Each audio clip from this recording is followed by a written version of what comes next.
study alpha rays first. So basically your unit will start with basically it is alpha rays and alpha ray spectra. So before that I'll just give a small brief information about alpha rays, and then we'll start with the spectra. Also this information connects to your topic, so it is quite useful. So first of all, what are alpha rays or alpha particles? So alpha rays or alpha particles are nuclei of helium atoms. Okay, so here the stress is on the word nuclei. Okay, they do not contain the electron part, only the nucleus of helium atom, that is two protons and two neutrons are present, that is your alpha particle. Now how was it decided that they are helium atoms? So basically this was done by Rutherford and Royce in 1909. And how did they do it? They used the spectroscopic method. So basically they used a spectrometer, put a prism, and then they observed the spectrum of it, and based on the spectrum they found that there are traces of helium. Okay, what they found was that there are traces of helium in the original pure sample of radon gas. So what was that? That initially, instead of so generally you have a light source from which falls on the prism, and then the prism uh, diffracts the light, and then you observe it in your telescope. So what happens here is that instead of light source, here the source was a pure sample of radon gas. Okay, so that the initial spectrum was that of radon gas only, but they also found some traces of helium inside it. Okay, now it was what happened was that after a day or two,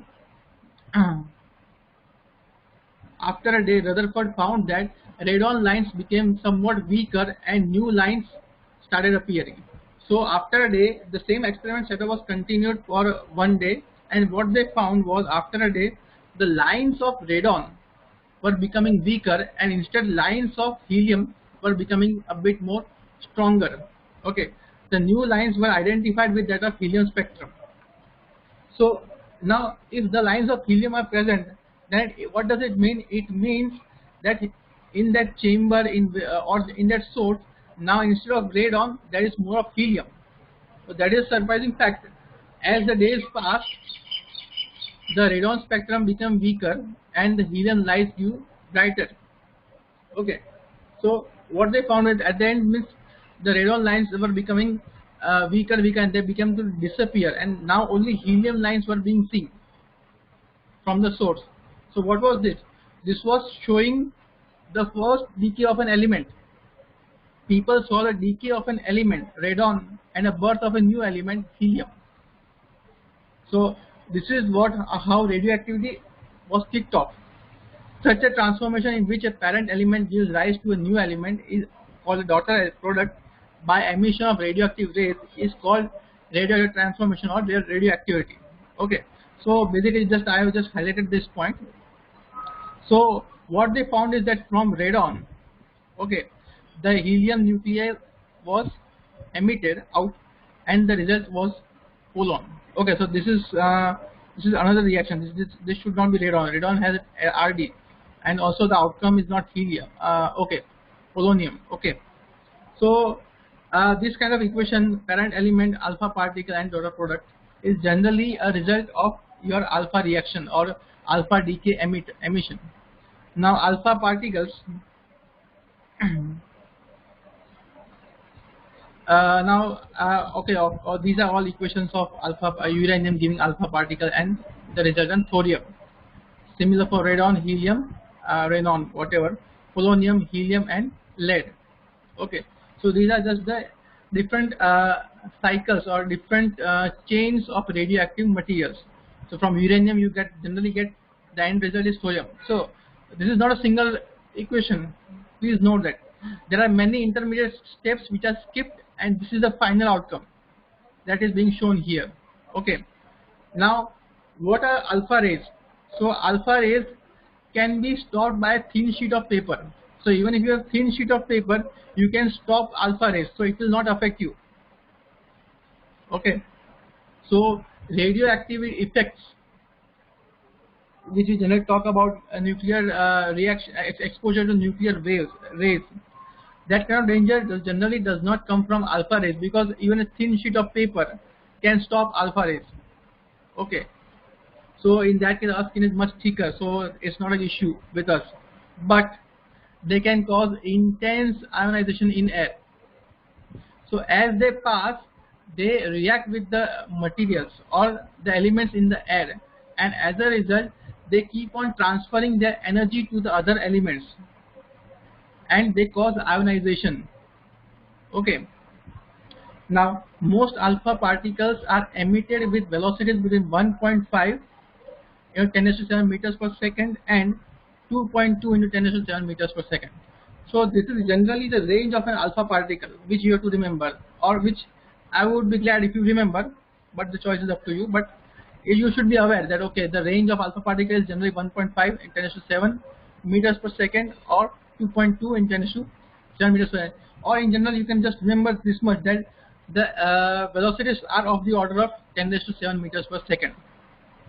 So now if there is any group of alpha particles emitted from the same type of nucleus, for example, say if there is a uranium parent nucleus which is emitting alpha particle, in that case the energy of the alpha particle will always be, means the velocity is fixed, and as a result its energy is also fixed. It does not change, there is no variation in energy. Similarly, if radon emits an alpha particle, its energy also, its velocity is fixed, and hence its energy will also be fixed. These two energies may not be same, depends upon the material. Okay. Now, alpha particles cover a definite distance in a given material. Okay. So generally, in case of we said that if thin paper can stop it, it means that it cannot cross a thin paper. So materials which are thinner than a paper, okay, in them alpha particle may cover a fixed distance without any loss of intensity. So what happens, let us say generally the case will be mostly with air. Okay, so in air they can travel up to a particular distance, after which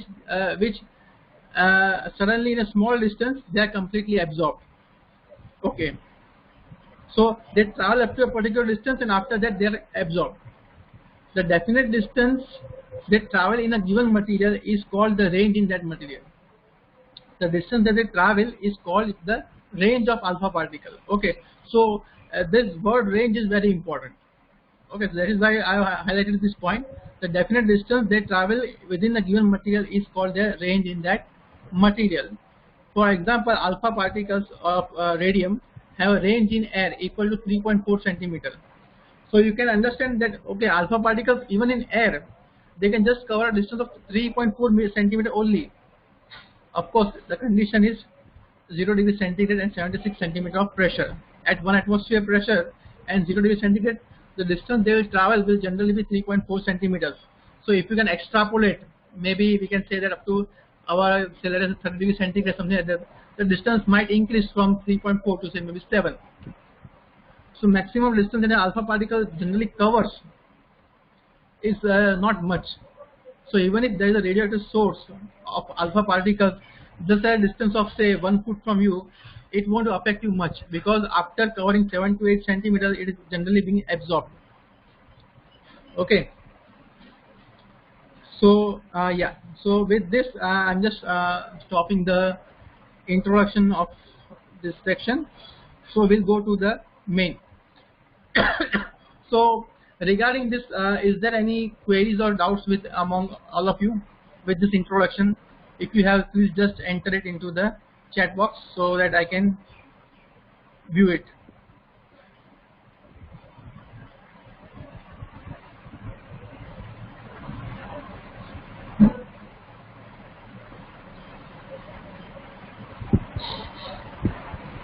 Are there any queries regarding whatever I covered just now?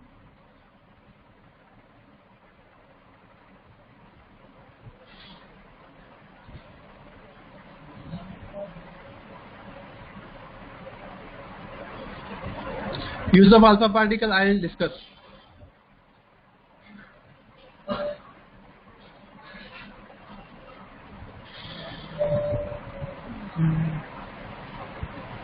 Okay, in that case I'll go to a continue forward. So basically, what we discuss is the first topic of our syllabus is range of alpha particles. Okay, so I have a question that how the alpha particle ionizes the air. Okay, so see, alpha particle is a charged particle or energetic particle. So when it will travel in the medium, which is air, air is composed of many airborne molecules. Okay, airborne molecules or even atoms, hydrogen, helium. Okay, different gases, carbon, nitrogen, oxygen are all present. So when the alpha particle passes through air, it will interact with this atom. Now initially when the alpha particle is emitted, it will have a large amount of energy with it. So when it passes through the air, it will interact with these molecules and it will collide with them.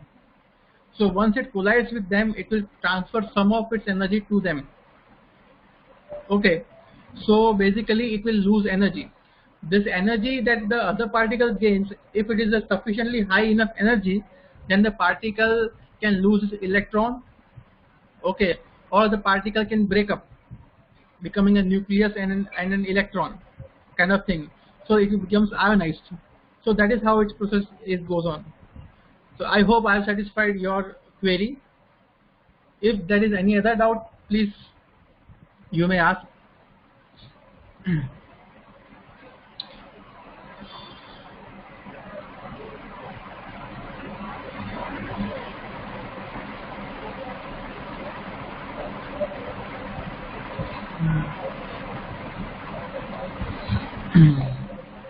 No, ionizing power is mostly related to the energy. The more energy the particle has, more it can ionize. If you have less energy, you can pass less energy to other particles and ionize them. So of course, the positive charge helps in accelerating and helps in gaining energy. So if it has more energy, it can ionize more. If it has less energy, it will ionize less. But actually positive charge does not play such a role, but yeah, it helps in gaining more energy. And the more energy you have, more you can ionize.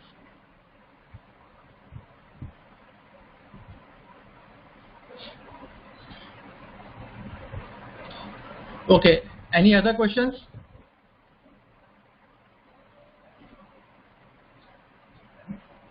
Okay, so let's in that case,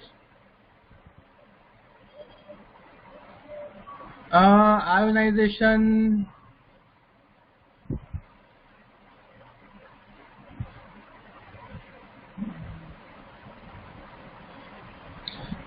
Initial velocity of the alpha particle will be constant, but as it passes through the material, it will lose energy and hence its velocity will change.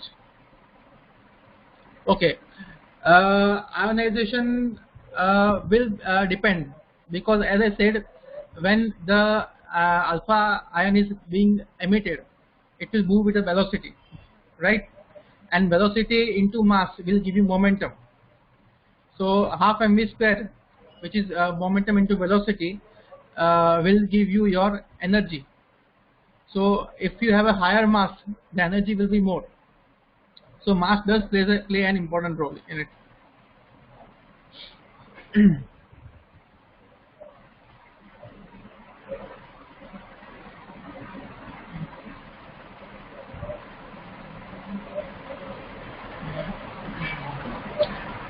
So okay, all of the questions that you have, I will be covering these questions in a few more seconds.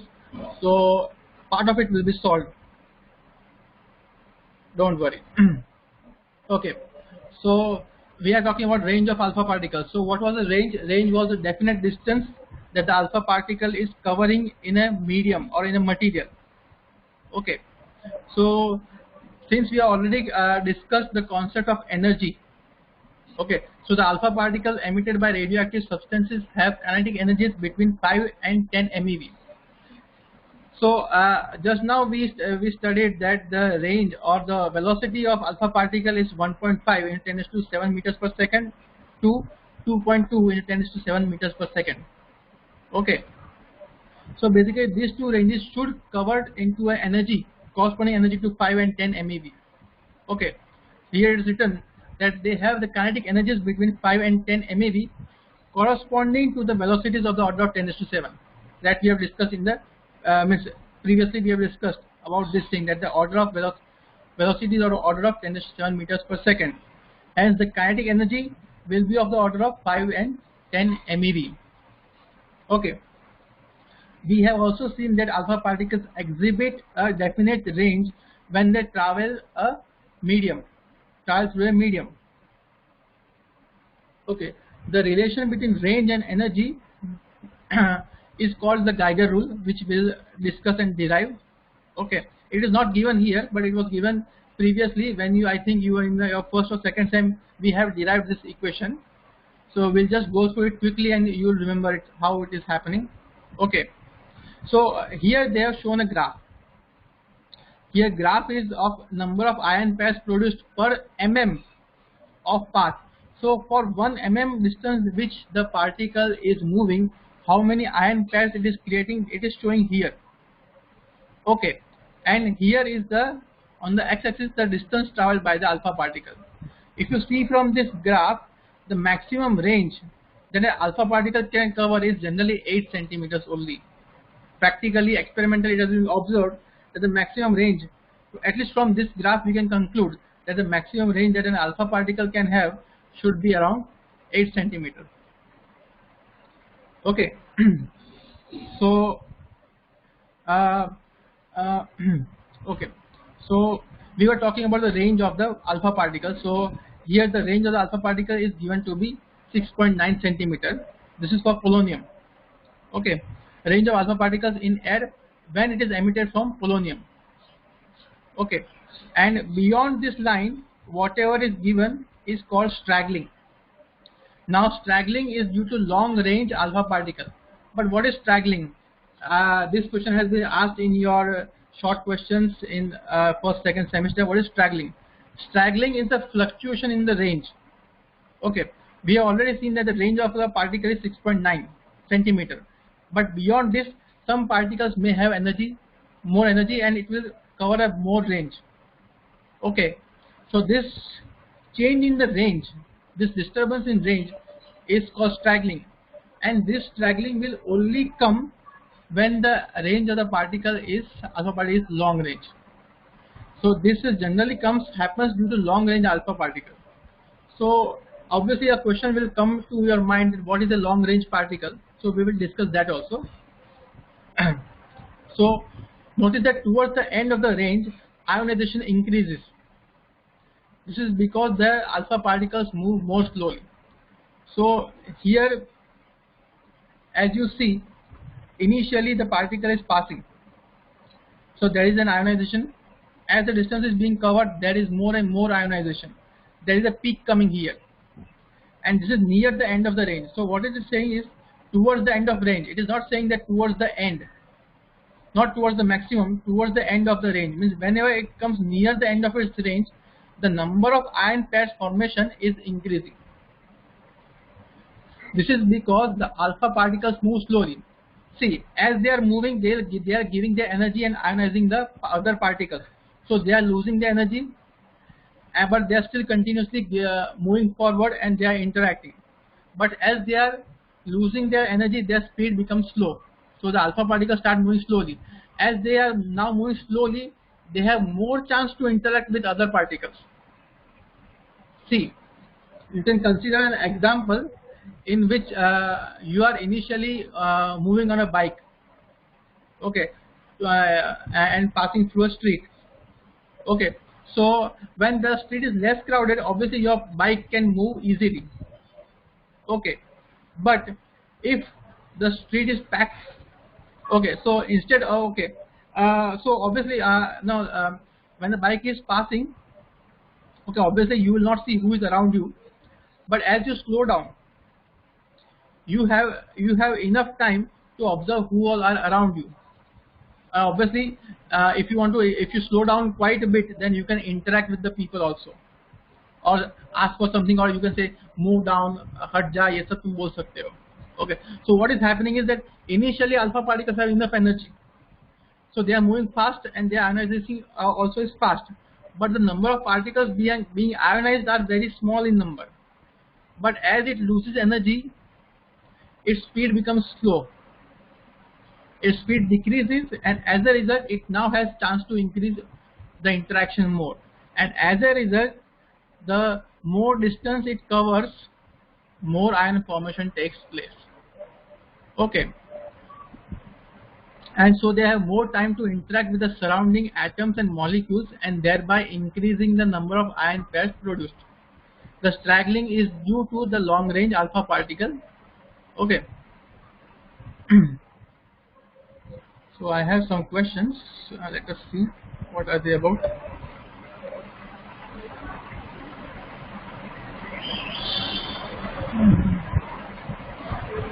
Okay, this range is about 6.9 centimeters and corresponds to energy of 7.68 MeV. Okay, the range, and so we have talked that from energy we can find the velocity and all the energy and all that thing. So the range energy relationship is given by the Geiger rule. Now what is the Geiger rule? It is given by V0 cube is equal to C dash R. So now you might say, how did this come about? And most of you might not even remember that you have studied this relation. So we'll go for that. So Geiger rule. So I think all of us have studied this topic, interaction between particles and matter, and it is a one of the important questions asked in the examination. So okay, so what is happening here is there is a material.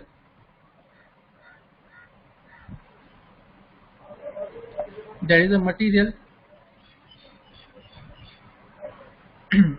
given here. Let us say this is material, and there is an alpha particle with energy E coming and interacting with this material. After interaction and after some time, the alpha particle will come out from this position with an energy E, not E0 but an energy E. And if the initial path is this line, okay, if the initial path is this line, now the incident particle is coming at from in this way. It is making an angle theta with it. Okay, so basically what is happening is what we'll see. How does this happen?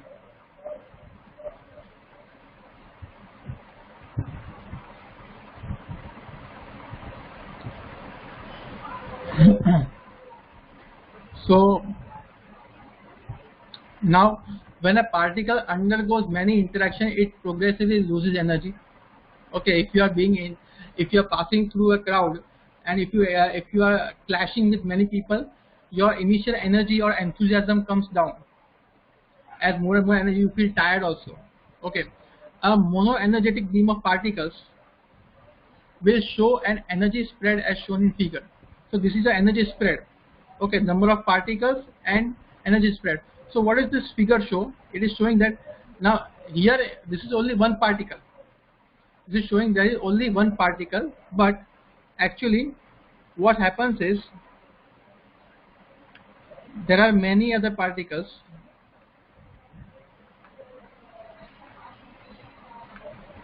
which are passing. Okay, and some may be having a small low energy, some will be having high energy. Okay,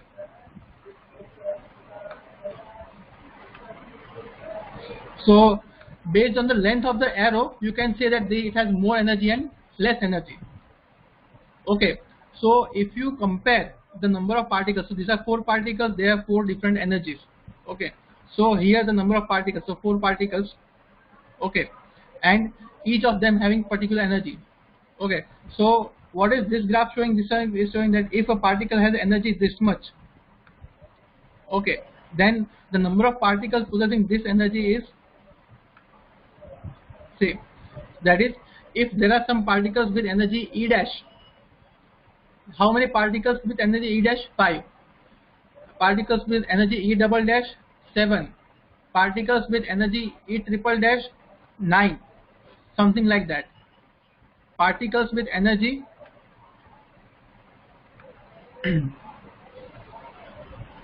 E triple dash 2. Okay, that kind of thing. So this graph is showing that the maximum number of particles have the energy E dash, others will be having energy a bit lesser than E dash, and some will be having a bit energy bit more than E dash. That is only what this figure is showing. Now this E dash and E0 have the energy difference delta E. Okay, E0 is the original energy of the particle. After interaction, it will have some less energy. So please remember, all of these particles have energy E0. These are all alpha particles from the same source, so they will have the same energy. But after passing through this, interacting with the material, the final energy with which they come out is different.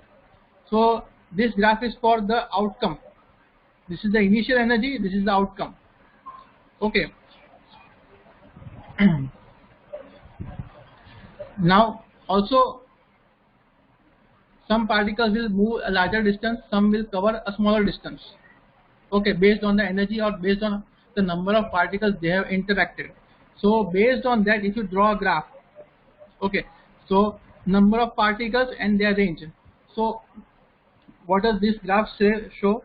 Then let us say if there are particles which are covered 1 centimeter, the number of particles which are covered 1 centimeter are n0.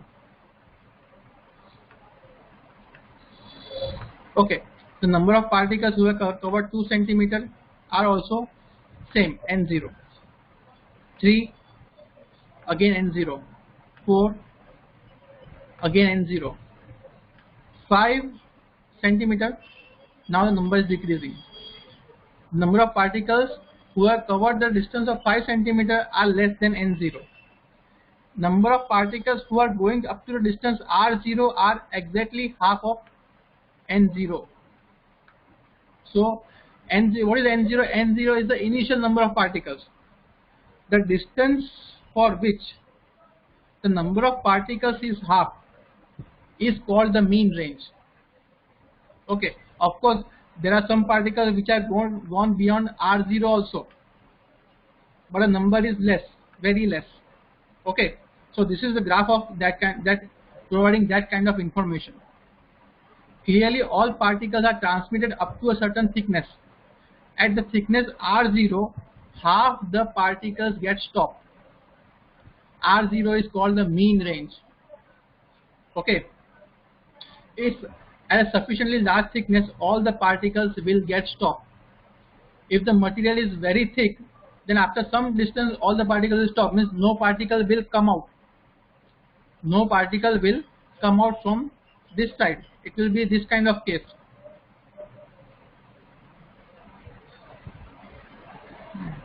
The fluctuation in range is called straggling. Here the definition of straggling is given. The fluctuation in range is called straggling. So basically this region, that is the fluctuation in the mean range beyond which, is called your region of straggling. Now heavy charged particles like proton, alpha particle fall in this category. Okay, they all have fairly definite range in gas. They have definite range in gas, liquid and solid. Now we know that as the particle will pass through this material, it will lose energy. Initially the energy is E0 and now final energy is E dash. Okay, so the energy loss occurs in large number of small interactions. What does this mean is that the interaction that the particle or alpha particle has with the other nucleus or other molecules is very small interaction, but the number of such interaction is very large. So it interacts with many number of people, many number of particles. As a result, there is an energy loss. The particle has such a large momentum that its direction is not significantly changed during the slowing down process. Okay, here we see that the angle that it makes from the initial is very small. Why? Because the initial energy is because the initial large momentum, the direction does not change much because the interactions are very small. Okay. The energy loss is mainly due to excitation and ionization of the atoms in its path. So in whatever path it is going, if there are other the atoms and the nearby atoms will be excited or ionized due to it, and those if you want to ionize or excite an atom, you need to provide energy. So because of the presence of alpha particle, they are getting excited or ionized. What does that mean? That means that they are gaining energy from the alpha particle and alpha particle is losing energy from them.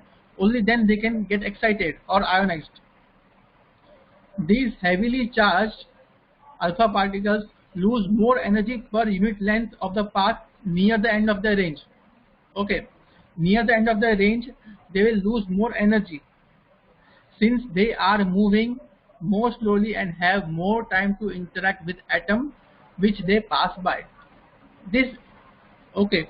So basically, what we understood is that as the alpha particle is passing through, it will make a large number of small interactions. Okay, and basically, what this interaction means, it means that they are exciting or ionizing the atoms in their path. As a result, they lose energy with the distance they are traveling. Okay, and as the number of interactions will increase when they are slowing down. Okay, it means that when they are near the end of their range or at the end of the capacity, they will lose more energy. Okay. So based on this understanding of alpha particle, we are going to find the relation for it. This enables us to assume that the energy loss per unit length of the path is inversely proportional to the velocity. Okay, why are we saying like this? Because initially when it was emitted out, it had a large velocity. At the time the interaction was less. As there was less interaction, there was less energy loss. Now as the speed decreased, okay, so there is more interaction and there is more loss of energy. Okay, so that is why we are saying that the energy loss per unit length of path is inversely proportional to the velocity.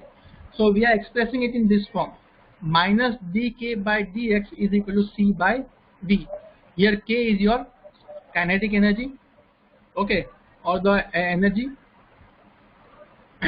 v is your velocity, and c is the constant of the material.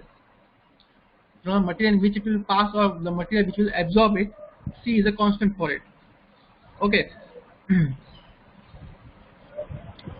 For heavy charged particles like alpha particles, we can say that k is equal to half mv square is the kinetic energy. So in this equation, if you substitute dk by dx and k with half mv square, you will get this kind of a relation. Okay, so basically we'll just try it out. So let us say d by dx of k, this is equal to d by dx of k. Instead of k we can write half m v square. Okay, consider this as square. I don't have much facilities in this, so please accept that. Okay, so now here what happens is that 1/2 and m are constants, so they will come out. So it is 1 by 2 m d by dx of v square. Okay.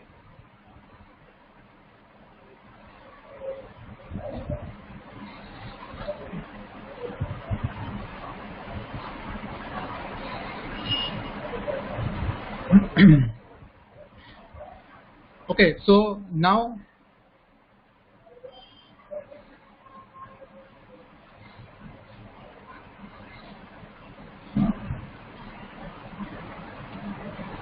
This is equal to now 1 by 2 m d by dx of v square. So it will give you v. So no, 2 into v.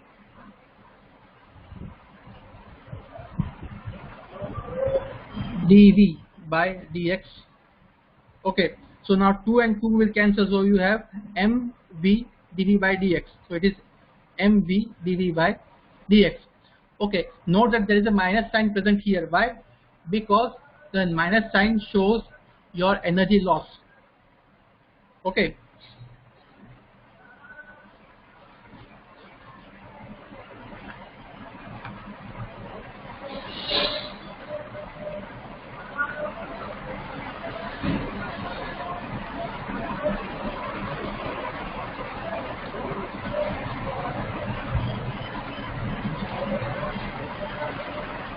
Okay.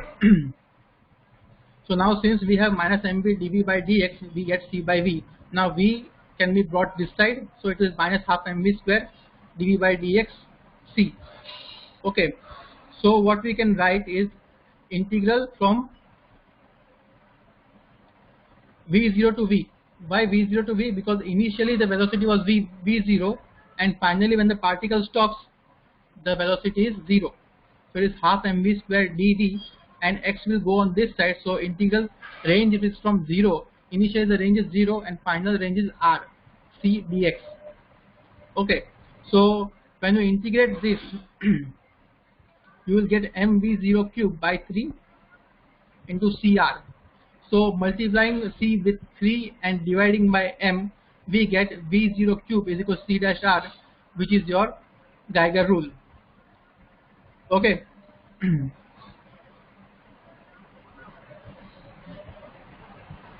So basically v0 is the velocity and r. So this is the relation between velocity of the particle and its range, the Geiger rule. Okay.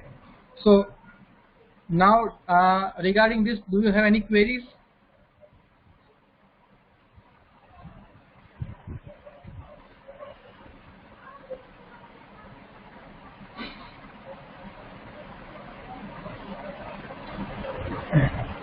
Okay. If none of you have any queries, then I have a question to ask. What is the unit of c dash?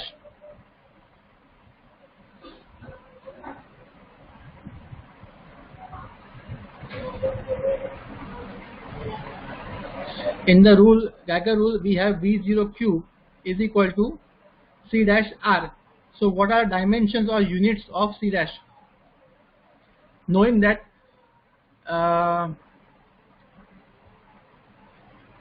here it's given that v0 is in centimeter per second and r is in centimeter.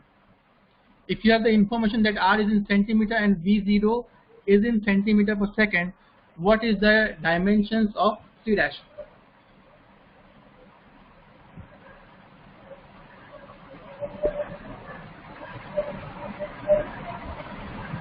Has anybody found any answer?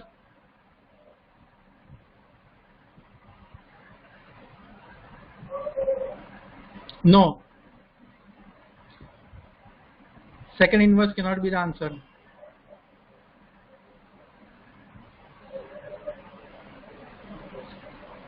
Yes, centimeter square per second cube. Centimeter square per second cube will be the answer. It is simple. That when you cube the velocity, you get centimeter cube per second cube. But on the opposite side, you already have centimeter. So centimeter will cancel. So the only thing that is remaining is centimeter square and cube.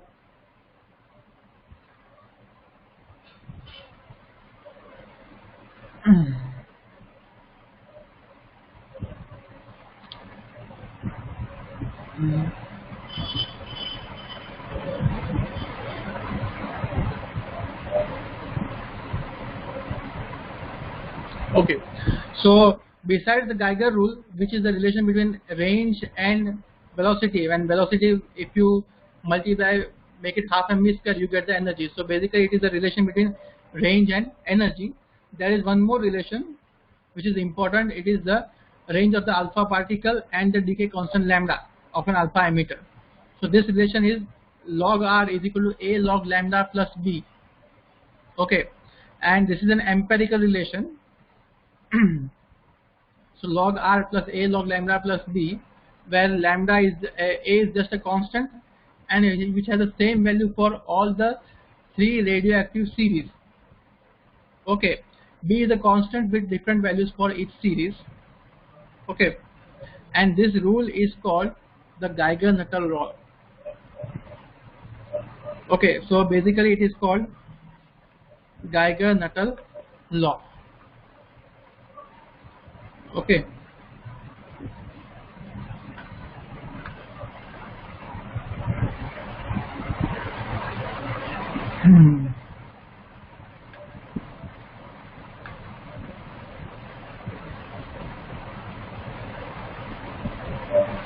Now here that is log lambda plus 20.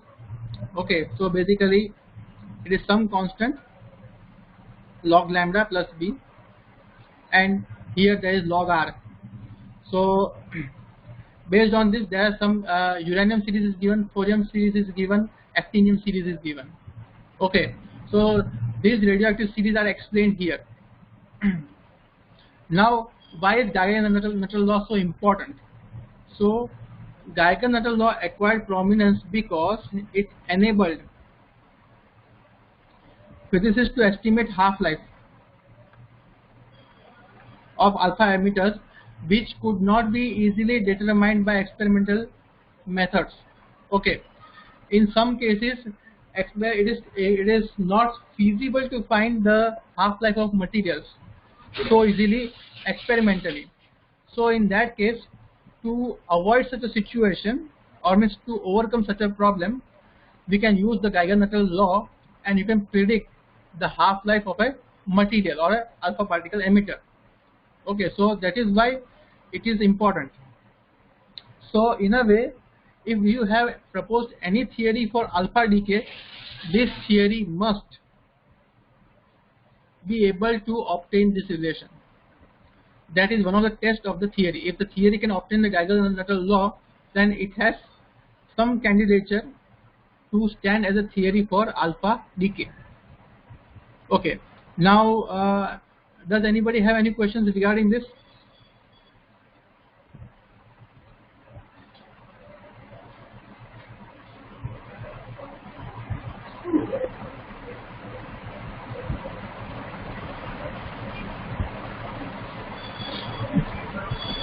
Okay, I am assuming that nobody has any queries in this regard. So, okay, let me see. 2 questions, 2 topics. Okay.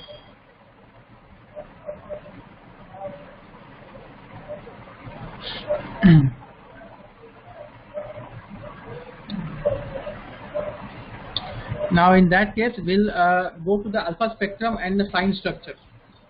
Okay. So what we have covered till now, we have covered what is an alpha particle. Okay, we know that it is a helium nucleus. It can be easily stored by a thin sheet of paper. Thin sheet of paper. Okay.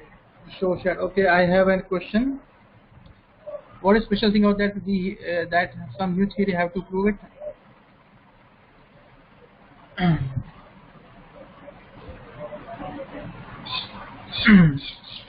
Okay.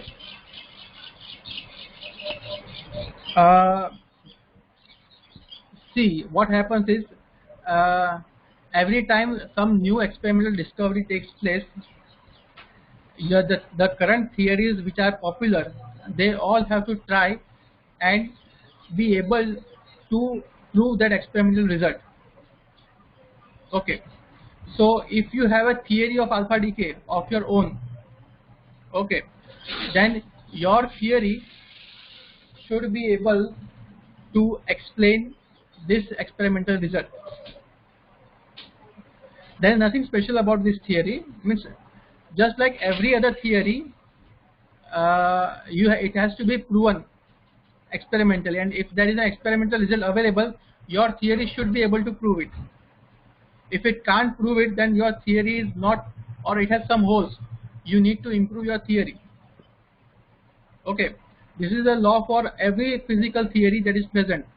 Newton's equation, Einstein's equation, quantum mechanics, everybody has to prove whatever results are shown by experiment. If they cannot explain it, then that theory is a failure, or that theory needs to be improved.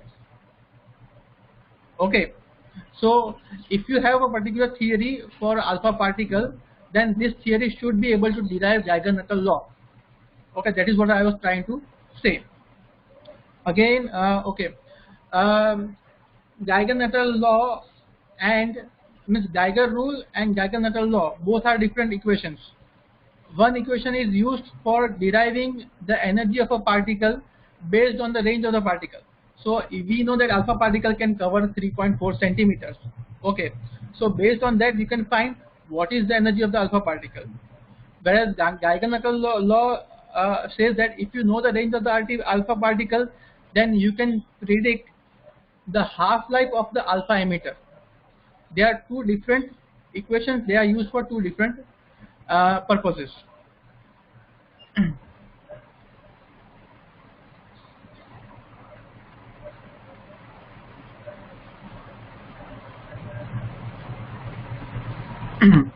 Now the alpha spectrum and fine structure. So we have implied that every alpha emitter has only one energy. Okay, so let us come back.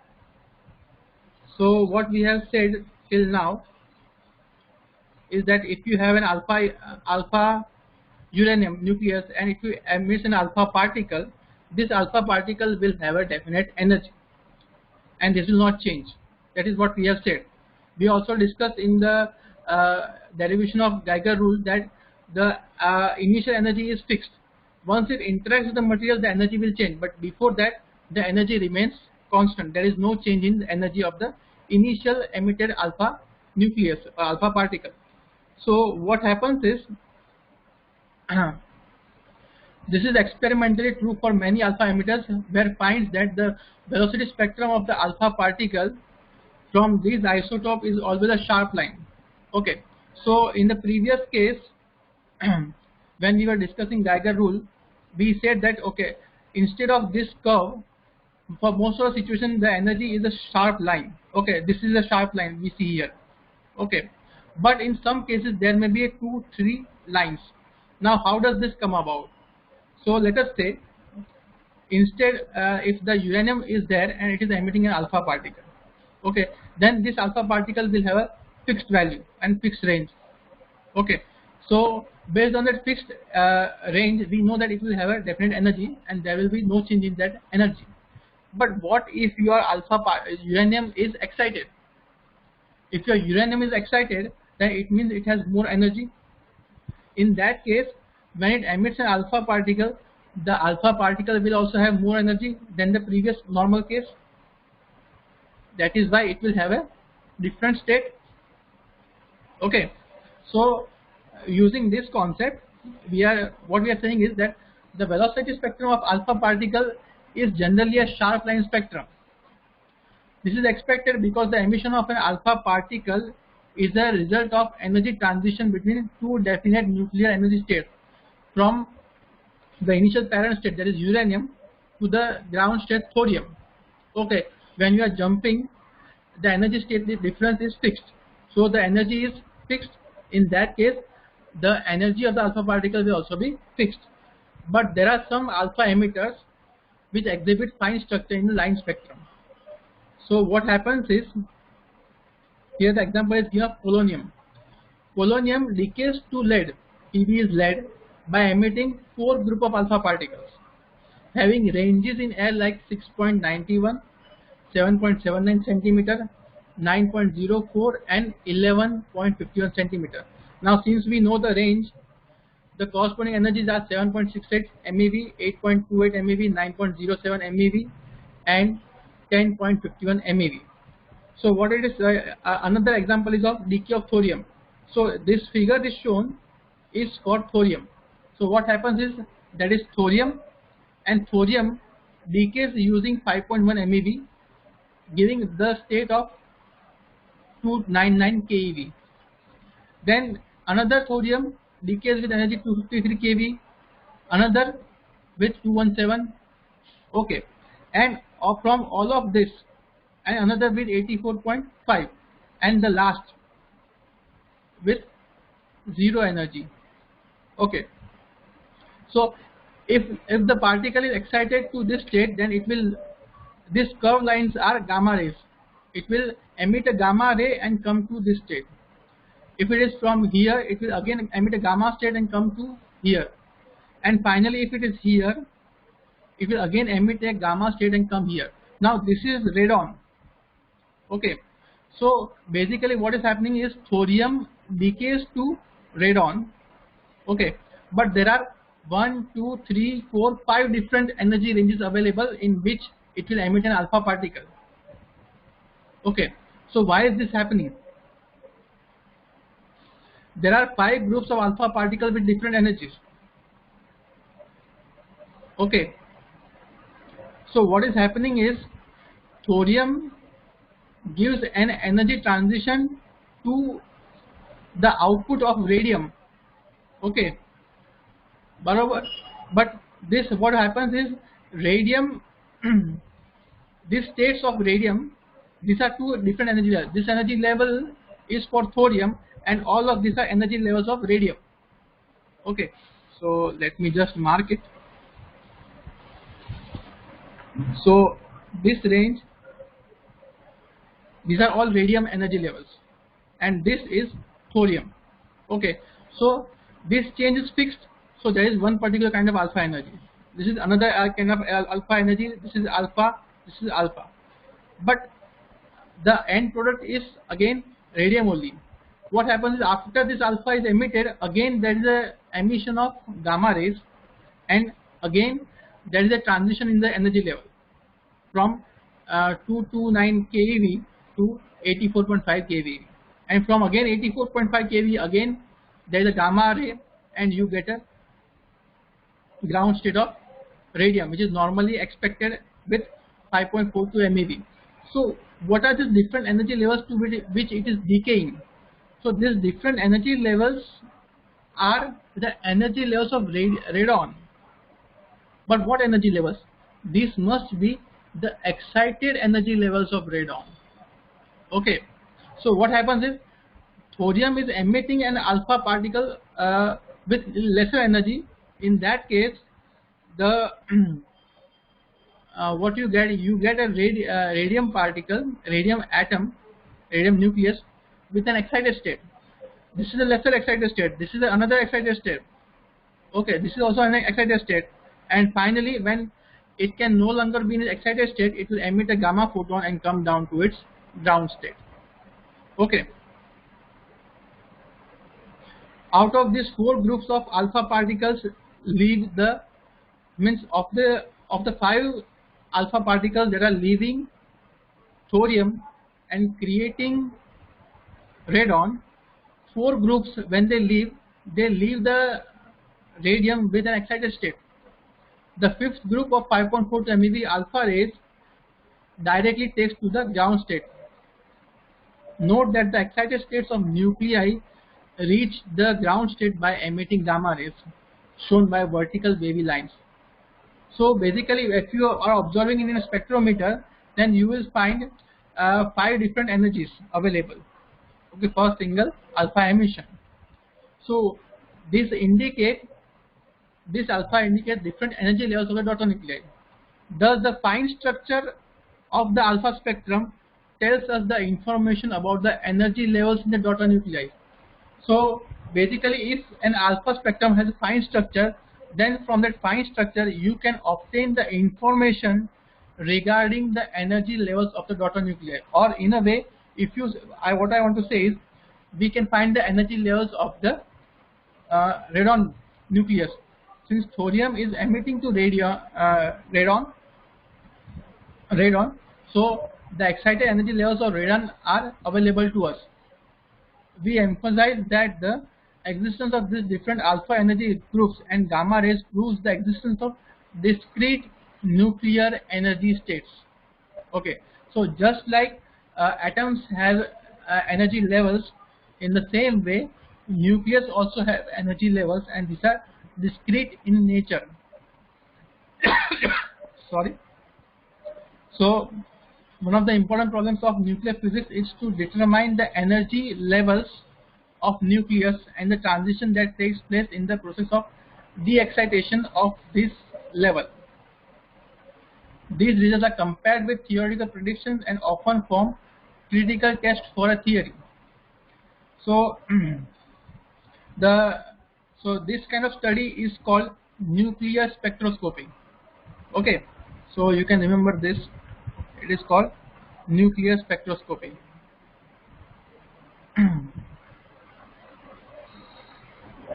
Okay,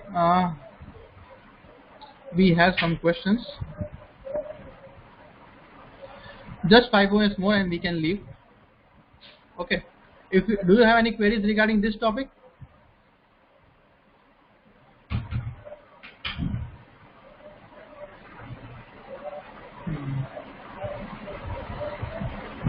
Okay. So in the previous case, what we had thorium. Okay. So thorium gave rise to radon, but radon was in excited state. So we got an alpha spectrum. Now initially when we were studying, I mentioned, or it's shown here, that straggling is due to long range alpha particles. So now we are going to study this, know a bit about the long range alpha particles.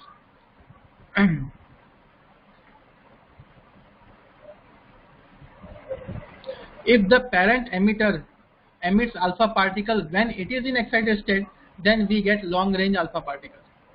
So in the previous case, what happened was thorium was in its ground state, but when radon was formed, radon was in its excited state, and that is why we got fine structure. As a result, we could get information about the nuclear energy levels of radon. But what if instead of radon, thorium was excited? If thorium was excited, then the energy emitted, okay, then the particle will be, again radon will be formed, but now the alpha particle will have more energy. Since it has more energy, it can travel a longer distance. Okay, that is why compared to other alpha particles, long range alpha particles will cover more distance and hence are called long range alpha particles. So here the point is, if the parent nucleus emits alpha particles when it is in excited state, then we get long range alpha particles. This is because the energy of excitation becomes available to the alpha particles as they reach the ground state of the proton nuclei. So we have a figure for this. So this is the upper state, excited state. So if directly from the excited state, if you are emitting an alpha particle, then it has an energy 10.75 MeV. So it will cover a longer range. If from the higher excited state it comes to a lower excited state and then it emits an alpha particle, then that alpha particle will have the energy 9.67 MeV, which is a smaller range. And if it comes to the ground state and it emits an alpha particle, then the alpha particle will have energy 8.95 MeV, which is the normal range, or the R0. The alpha 0 is the normal alpha group corresponding to transition between the ground states of polonium and lead. The other groups, alpha 1 and alpha 2, originate from the excited states of polonium. Okay.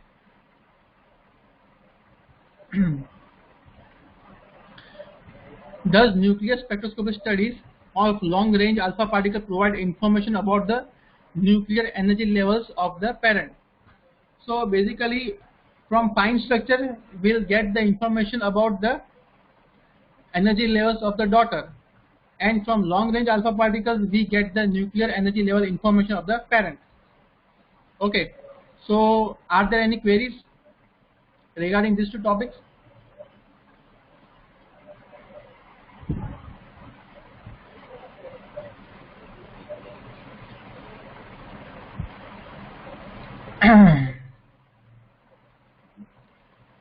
Okay.